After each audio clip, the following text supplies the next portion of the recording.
this is, I don't know, a new day of confessions of a wild dreamer.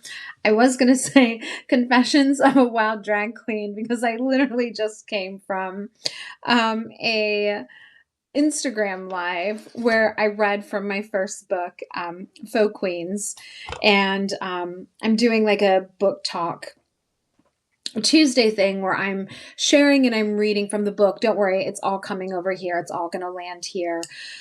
But I've been thinking a whole lot about y'all, about this quest, this wild dream quest that we asked her all on. And it has been a very eye-opening last couple of days and a very humbling experience. So yesterday I went to a inside, I researched a publishing house that I have wanted to be. It's a literary house that I have wanted to be a part of since the very beginning of my writing journey. And I started looking at all the agents because my goal this year, hola Jessica, my goal this year is to finish my memoir and then pitch it to agents. That's the wild dream. And so yesterday I went to like my dream literary house and I started looking at all the agents and I started looking at the authors that they represented, and I started getting all kinds of feelings about how far along they are, how much further I have to go. Like, is it even possible? Like, is this like the wildest of wild dreams? And I found myself feeling like all of those things that you start to feel when you move into a new room.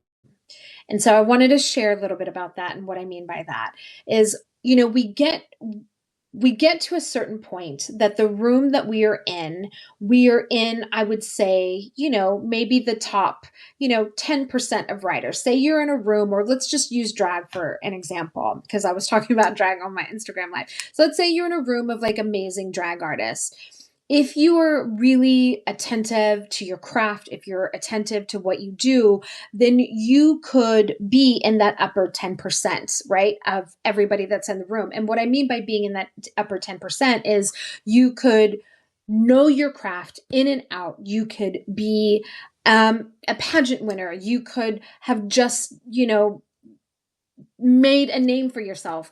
There's an opportunity, right? You're like in the top 10. Let's just say you're in that top 10% and you look around the room and you're like, oh, this is really cool. Like I've come a long way.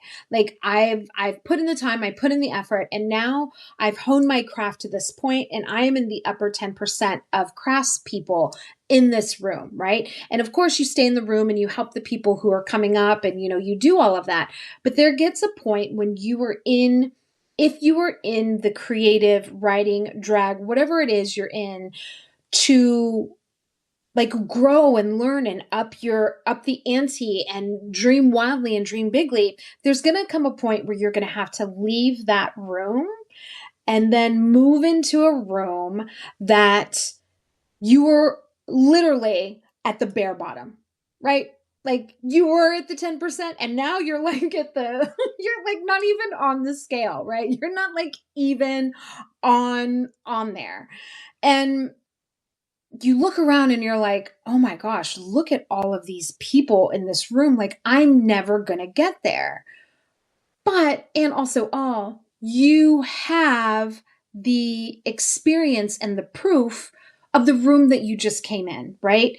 You started at the bottom, now you're here. You were there, you're in the upper 10%. And now it's just like bringing all of that courage and the bravery and everything that you did to make it in the 10% in that first room, right? That beginner's room. And you have to bring all of that into your new room. And this was something I was telling myself today. Like yesterday, this was a conversation that I was having to have with myself yesterday. I was like, Brandy, like you are moving into a new room, right? This literary house, this dream, this agent that you want to pitch yourself to, this is a whole new room for you.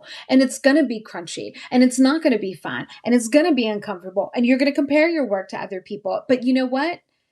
You've been here before. You've been at the bottom before, and you know what it takes to get to that next level. And that's really what it's about. It's from moving from this room that we're comfortable and we're safe in, and we're like, we're the authorities and we're the upper 10%. And then going, you know what, this is not enough for me. Not even that this is not enough for me. This is not enough for my art. My art, my writing, my drag, whatever it is, deserves so much more than me just staying comfortable. And so then you pick yourself up and you put yourself in a new room and you're like, what the fuck am I doing here? And you do it anyway. You do it scared. You do it nervous. You do it because your wild dreams and your soul is calling you to do it. And that was the whole self-talk that I had to talk myself through, and I put myself through yesterday. And